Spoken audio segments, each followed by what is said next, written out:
اللهم صل على سيدنا مولانا محمد وعلى آل سيدنا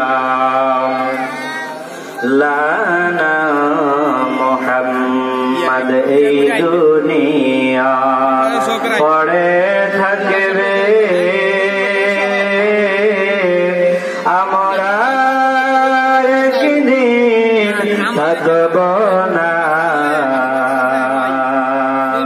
সবাই মোদের ভুলিয়া যাবে মায়ার নবী ভুলবে না আল্লাহুম্মা সাল্লি আলা সাইয়্যিদিনা মাওলানা মুহাম্মদ ওয়া আলা আলি সাইয়্যিদিনা মাওলানা মুহাম্মদ লা ইলাহা ইল্লাল্লাহ লা ইলাহা ইল্লাল্লাহ লা ইলাহা ইল্লাল্লাহ লা ইলাহা ইল্লাল্লাহ লা ইলাহা ইল্লাল্লাহ মুহাম্মাদুর রাসূলুল্লাহ সাল্লাল্লাহু আলাইহি ওয়াসাল্লাম। মুআজ্জাজ মুহতারাম সম্মানিত মুসল্লিয়ানে কেরাম, আজকের মাহফিলের সম্মানিত সভাপতি, প্রধান অতিথি, আওলাদে রাসূল, ইমামে আহলে সুন্নাত আল্লামা সৈয়দ বাহাদুর শাহ মুজাদ্দিদি আল-আবিদি মাদ্দাজিল্লাহুল আলী, অন্যান্য আলেম ওলামা সকলের প্রতি সালাম। আসসালামু আলাইকুম ওয়া রাহমাতুল্লাহি ওয়া বারাকাতুহু। আমার ভাইয়েরা, বাবারা, বন্ধুরা আমার, এই দুনিয়া থাকার জায়গা নয়। একদিন আগে হোক একদিন পরে হোক দুনিয়া থেকে চলে যাওয়া লাগবে। কথা কোন ঠিক না বেঠিক? এই দুনিয়াতে আসার সিরিয়াল আছে, যাওয়ার কোন সিরিয়াল নাই। কথা কোন ঠিক না বেঠিক? আমার ভাইয়েরা, বাবারা, বন্ধুরা আমার, আল্লাহ রাব্বুল আলামিন হাকামুল হাকিমিন কুরআনুল কারীমের মধ্যে বান্দাদেরকে জানায়া দিচ্ছে, আউযু বিল্লাহি মিনাশ শাইতানির রাজীম, বিসমিল্লাহির রাহমানির রহিম,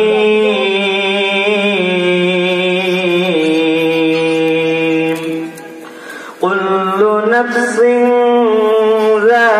যায়িকাতুল মাউত। জবান খুলে বলি আল্লাহু আকবার। আল্লাহ রাব্বুল আলামিন হাকামুল হাকিমিন কুরআনুল কারীমের মধ্যে বান্দাদেরকে জানিয়ে দিচ্ছে, ও আমার বান্দারা, জানিয়ে রাখো, শুনিয়ে রাখো, এই দুনিয়াতে যত মানুষ আগমন করেছে, যত মানুষ দুনিয়াতে জীবিত আছে, দুনিয়াতে জন্মগ্রহণ করেছে, প্রত্যেক মানুষের মরা লাগবে। কথা কোন ঠিক না বেঠি? মরাই থেকে কেহ রেহাই পাবে না। মানুষের যখন মৃত্যুর সময় হয়ে যাবে, মৃত্যুর সময় হয়ে গেলে 1 মিনিট আগেও না 1 মিনিট পরেও মানুষ দুনিয়া থেকে যাবে না। তার নির্ধারিত যে সময় নিয়ে সে দুনিয়াতে নির্ধারিত হায়াত নিয়ে সে এই দুনিয়াতে যখন দুনিয়াতে আসে, ওই হায়াত শেষ হয়ে যাওয়ার পরে তাকে কবরে যাওয়া লাগবে। কথা কোন ঠিক না বেঠিক? জোরে কোন ঠিক না বেঠিক? আমার ভাইয়েরা, বাবারা, বন্ধুরে, এ মরণ থেকে কেহ পালাইবার সুযোগ নাই। যত রাজা বলেন, বাদশা বলেন, আলেম ওলামা বলেন, মুসল্লি বলেন, পীর বুজুর্গ যত কিছু বলেন না কেন, কেহ কোনদিন রেহাই পাবে না মৃত্যু থেকে। কথা কোন ঠিক না বেটি? আজরাইলের কালতাবা থেকে রে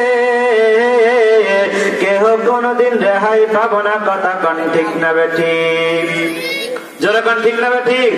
আজরাইল মানে বান্দার কাছে যারা মুমিন বান্দা তাদের কাছে আসবে নেক শুরুতে, আর যারা বদকার বান্দা হবে তাদের কাছে আসবে বদ শুরুতে। কথা কোন ঠিক না বেটি?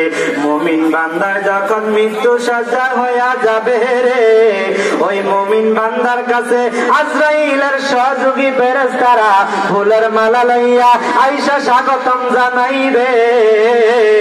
ও মুমিন বান্দার রূহ আর দেহের মধ্যে থাইকো না, দেহের মধ্যে থাইকো না, জান্নাত থেকে সুগন্ধি যুক্ত একটা কাপড় নিয়ে আসছি, ফুলের মালা দিয়ে আসছি, তোমরা তোমাকে আমরা স্বাগতম দিয়া দিয়া আজকে তোমার দেহ থেকে রূহটা বের কইরা আমরা নিয়ে যাব জোরে জোরে কন্যা সুবহানাল্লাহ।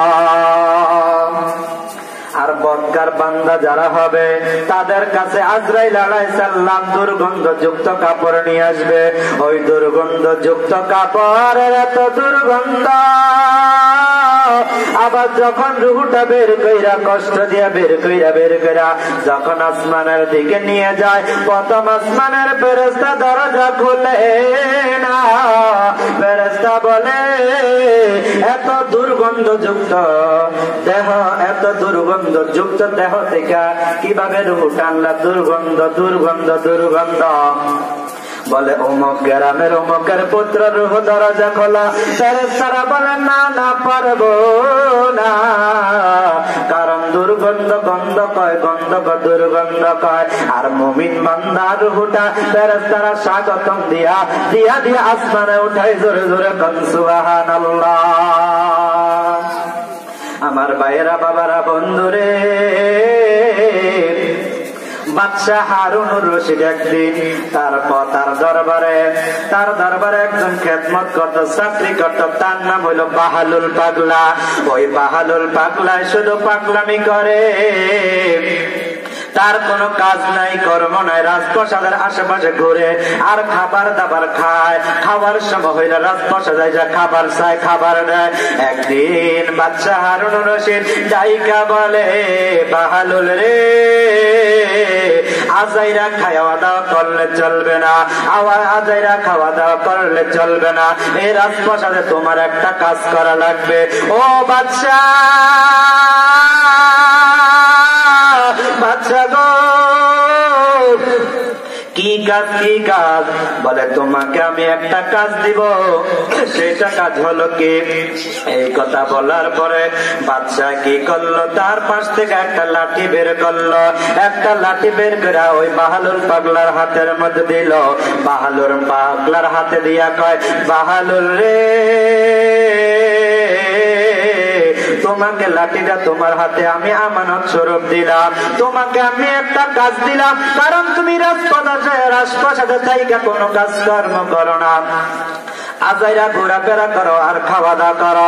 তোমার আমি যে কাজটা দিলাম সেটা হলো এই লাঠিটা তোমার হাতে দিলাম।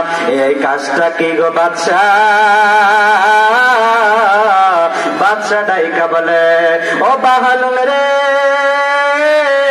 এই কাজটা হলো তোমার থেকে একজন পাগল যখন পাইবা তার কাছে দিয়া দিবা, এটা হলো তোমার কাজ। জোরে জোরে কোন আল্লাহু আকবার, আরো জোরে কোন আল্লাহু আকবার। এবার বাদশা থেকে দায়িত্ব পাইয়া বাহালুল পাগলা এবার লাঠি নিয়ে বের হইয়া গেল, বাইরে হইয়া গেল, রাজপ্রাসাদ থেকে চইলা গেল, রাজপ্রাসাদের বাউন্ডারি থেকে চইলা গেল, ঘুরতেছে ঘুরতেছে ঘুরতেছে, কিন্তু বাহালুল পাগলার চাইতে কোনো পাগলা জুটে না, লাঠিও দিতে পারে না। এখন অনেক বছর হইয়া গেছে রে বাবা বন্ধু, বাদশার মৃত্যুর সময় চলে আসছে, বাদশাহ মৃত্যু সজ্জায় পড়ে গেছে। বাদশাহ উজির নাজিরকে ডাইকা বলে, ও আমার উজির নাজির রে, আমার দরবার যে একটা পাগল ছিল বাহালুল পাগল, ওই বাহালুল পাগল একটা দায়িত্ব দিছে, একটা লাঠি দিছিলাম তার হাতের মধ্যে, এই লাঠিটা নিয়ে আমি তাকে দায়িত্ব দিছি, তার থেকে বেশি একজন পাগল পাইলে, তার থেকে আরো বেশি পাগল পাইলে তার হাতে লাঠিটা হস্তান্তর করব।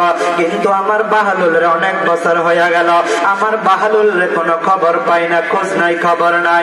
এবার লোক লাগাই দিল খুঁজতে খুঁজতে খুঁজতে খুঁজতে খুঁজতে খুঁজতে, বাহালুল পাগলা কে সংবাদ দিয়া দিল, বাহালুল তোমার যে বাদশাহ, তোমার যে মহাজন বাদশাহ হারুনুর রশিদ মৃত্যু সজ্জায় শুয়ে গেছে, তোমাকে খুঁজতেছে, তোমাকে এক নজর দেখবে।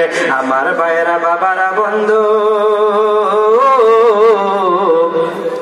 এই খবরটা পাইয়া ওই বাহালুল পাগলা আর এক সেকেন্ড দেরি করলো না, রাজপ্রসাদের দিকে আসতে লাগলো। আসতে আসতে রাজপ্রসাদে আইসা দেখতেছে বাদশাহ হারুনুর রশিদ মৃত্যুর শয্যায় অন্তিম কালে শুয়ে গেছে। বাদশাহ ডাক দিয়া কয়, বাহালুল রে,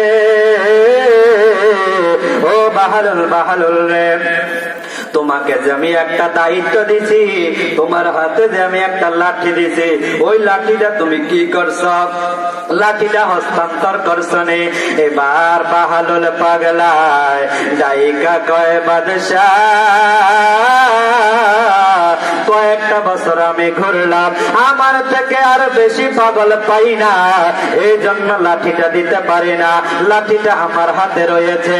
এবার বাহালুল পাগলার মহাজন বাদশাহ হারুনুর রশিদ চোখের পানি চাইরা চাইরা কাঁদে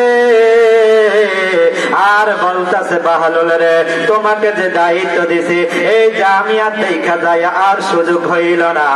এবার বাদশাহ কাঁদে চোখের পানি ছেড়ে ছেড়ে, ও বাহালুল রে, আমি চলে যাইতেছি, তোমার দায়িত্বটা দিলাম, এটা তুমি সঠিকভাবে পালন করতে পারো না, সঠিকভাবে পালন করতে পারলো না, আমি বাদশাহ দেখে যাইতে পারলাম না। এবার বাহালুল পাগল কয়, ঠিক আছে, আপনি চলে যাবেন, আপনি চলে যাও। আপনি যখন এই রাজপ্রাসাদ থেকে যখন বের হইতেন সফরে, আপনি সফরে যাওয়ার সময় কত ঘোড়া, কত আপনার উজির নাজির নিয়ে যাইতেন। আপনি যে মৃত্যুকালের জন্য রেডি হয়ে গেছেন, অন্তিম কালে শুয়ে গেছেন, আপনার রাজা পদা ঠিক করছেন কিনা? বলেন, না না না না না, ঠিক করি না। আপনি একদিনের সফরে বের হয়ে কত পোশাক, কত খাবার নিয়ে যাইতেন, কত সৈন্য নিয়ে যাইতেন, উজির নাজির নিয়ে যাইতেন। আপনি যে কবরের সফরে, এত লম্বা সফরে যাবেন, আপনার উজির নাজির ঠিক করছেন কিনা? ওই মৃত্যুর জন্য রেডি হয়েছেন কিনা? কবরে খাদ্য জোগাড় করছেন কিনা? কবরে যে ভালো থাকবেন আপনি, সৈন্য উজির নাজির আপনি ঠিক করছেন কিনা? বলেন, না না না রে বাচ্চা, না রে বাহালুল রে, আমি তো এইসব বিষয় অজ্ঞ, আমি তো এইসব বিষয় জানি না। বাহালুল হলো আল্লাহর পাগল। কার পাগল? জোরে কান, কার পাগল? আমরা তো এখন সংসারের মায়ায় পইরা আল্লাহকে ভুলে গেছি, নবীকে ভুলে গেছি, নামাজ ছেড়ে দিয়েছে, রোজা ছেড়ে দিয়েছে। কথা কন ঠিক না বেটে? ও জীবন গুনাহে গুনাহে গেল সবাই, ও জীবন গুনাহে গুনাহে গেল, সংসারে সংসারে কইরা ববে গো, করলাম না বন্দিগি, কিভাবে যাইব মনারে কবরের জিন্দিগি রে, ওরে জীবন গুনায় গুনায় গেল, বল ওরে জীবন গুনায় গুনায় গেল, ছেলে মেয়ের মায়ায় পইরা গো, করলাম না বন্দিগি, কিভাবে যাইব মনারে কবরের জিন্দিগি রে, ওরে জীবন গুনাহে গুনাহে গেল, ওরে জীবন গুনাহে গুনাহে গেল। কথা কন ঠিক না বেটি? বাড়ির পাশে পুকুর পারে গো, বানবি সুখের ঘর, ভাই নাই তোর বান্ধব নাই রে, কে লইবে খাবার রে, ওরে জীবন গুনাহে গুনাহে গেল, পড়বি পড়বি বলে রে যুবক, ও তুই নামাজটা পড়লি না, আজরাইলা শিলে শিহারে সময় তো দিবে না রে, ওরে জীবন গুনাহে গুনাহে কথা কান ঠিক নেবে ঠিক ঠিক না বেটে? আমরা যে নামাজের অবহেলা করতেছি, আজরাইল আসলে কি আমাদেরকে সময় দিবে? সময় দিবে না। এবার বাহরুল পাগলা বলে, আপনি যে এত লম্বা সময় সফরে থাকবেন, আপনি যে সফরে থাকবেন, আপনি কি উজির খাবারের ব্যবস্থা করছেন? বলে না না। বাদশাকে এক একটার পর এক একটা প্রশ্ন করতেছে, এক একটার পর এক একটা প্রশ্ন করতেছে। বাদশা বলে, আমার কোনো জবাব দেওয়ার সুযোগ নাই। এবার বলে, আপনি যেহেতু কবরে চলে যাবেন, কবরের মাল সামানা রেডি করেন না, কবরের খাবার রেডি করেন না, কবরের পোশাক গুলো আপনি রেডি করেন না, আপনি দুনিয়া নিয়ে ব্যস্ত ছিলেন, তাহলে আমি বাহালুল থেকে আপনি বেশি পাগল। ও বাদশা, এই শেষ বিদায়ের কালে আপনি যে আমাকে দায়িত্বটা দিয়েছেন, যে লাঠিটা দিয়েছেন আমার হাতে, এই লাঠিটা আমি আপনাকে সুপর্দ করে দিলাম, কারণ আপনি আমার থেকে বেশি পাগল। আমি হইলাম আল্লাহর পাগল, আপনি হইলেন দুনিয়ার পাগল। কথা কোন ঠিক না বেটি? আল্লাহ রাব্বুল আলামিন দুনিয়ার পাগল না হইয়া আখিরাতের পাগল হওয়ার তৌফিক দান